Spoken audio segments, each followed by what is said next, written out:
What does it take for a king to become a monster, to execute your own wife, your own sons, and to order the slaughter of children just to snuff out a rumored threat? This isn't a dark fairy tale. This is the historical reality of King Herod the Great.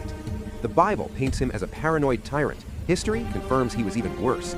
But archaeology reveals a shocking twist. This monster was also the greatest builder the land of Israel had ever seen. So who was the real Herod? Let's start with the story everyone knows. In the Gospel of Matthew, Herod gets one terrifying scene. Wise men from the east arrive, asking where the newborn king of the Jews is. Herod is disturbed. He's the king. He consults his priests, finds out the prophecy points to Bethlehem, and hatches a deceptive plot.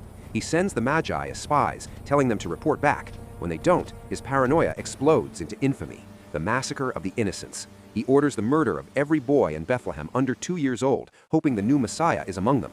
It's the act of a ruthless man clinging to power at any cost. But is it history, or just a myth to make a theological point?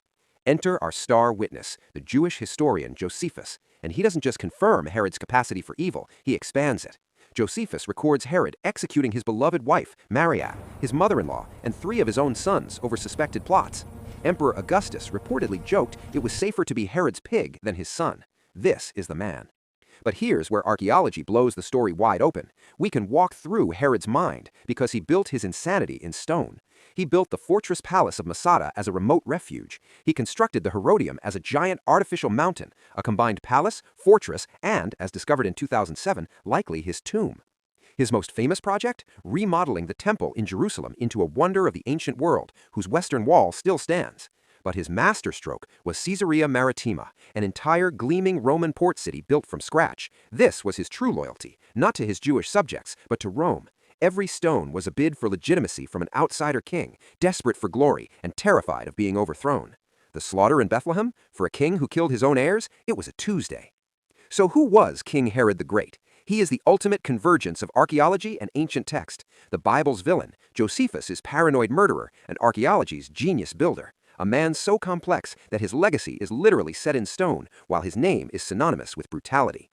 His death around 4 BCE is a fixed point in history, actually helping us date the birth of Jesus. He leaves us with a chilling question. Can monumental achievement ever redeem monstrous evil? Or are the stones he left behind not a monument to glory, but the lasting evidence of a profound and terrible insecurity? What do you think? Was Herod a visionary statesman or a psychopathic tyrant? Let's debate in the comments below, and subscribe as we dig into more moments where history, faith, and archaeology collide.